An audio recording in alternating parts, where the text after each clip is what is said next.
এখন আমার প্রেগনেন্সির সেকেন্ড ট্রাইমেস্টার চলছে।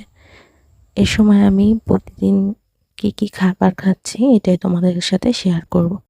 সকাল সকাল আমি এখানে চলে এসেছি ফল নেওয়ার জন্য।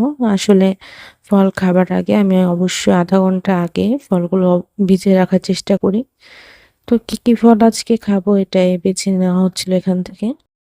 প্রতিদিন একরকম ফল না খেয়ে ঘুরিয়ে ফিরিয়ে খাওয়াটাই আমার কাছে বেশি ভালো মনে হয়। তো এখান থেকে ফলগুলো নিয়ে আমি লবণ জলে ফলগুলোকে আধা ঘন্টা সময় ধরে ভিজিয়ে রাখবো। ফলগুলো ভিজিয়ে রেখে আমি চলে গেলাম সকালে ব্রেকফাস্ট বানাতে।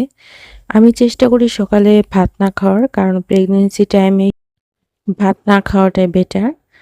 কারণ প্রেগনেন্সি টাইমে সকালে ভাত খেলে ওজন বেড়ে যাওয়ার সম্ভাবনা অনেকটাই বেশি থাকে।